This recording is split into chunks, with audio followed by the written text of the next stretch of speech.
Gumaka, pilitan na rin pinalilika sa mga nasa coastal areas sa bayan ng Gumaka, sa Quezon.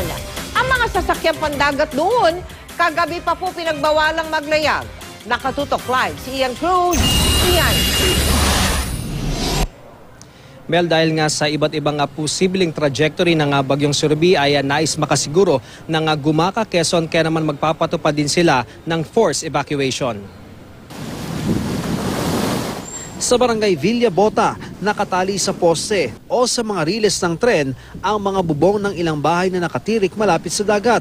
Paghahanda raw ito sa pagdating ng bagyong Surubí. Pag di nyo tinali, ano mangyayari dyan? Ay matadala ng bagyo yung bubong namin. Bukas, ang mga residente malapit sa dagat sa 18 coastal barangay, ililikas na raw ng pamahalang bayan. Paniguro nila ito, lalo't ang iba't ibang organisasyon may iba't iba ring pagtaya kung saan nga ba daraan ang bagyong Ruby. Kung ayaw nila sumama, sila ay aming kapalit ka rin. Ibig sabihin, talaga sila ililikas. Pero dito naman sa aming bayan, madali namang umunawa ang mga tao. pwede ba kayong ilikas? Pwede naman po. Basta pag lumakas lang po yung bagyo.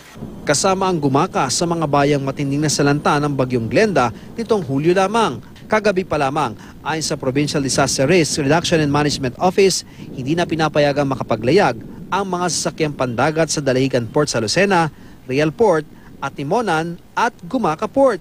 Kanina, 6 na taon na lamang ang stranded dito sa Gumaka Port.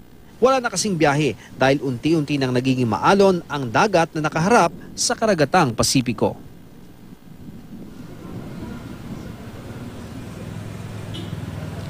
Mel, ayon nga kay Governor Suarez ng Quezon, sa ngayon ay wala pa silang natatanggap ng mga ulat ukol sa mga lumikas na mga pamilya mula sa iba't ibang coastal area dito sa Quezon, Mel. Maraming salamat sa iyo, Ian Cruz.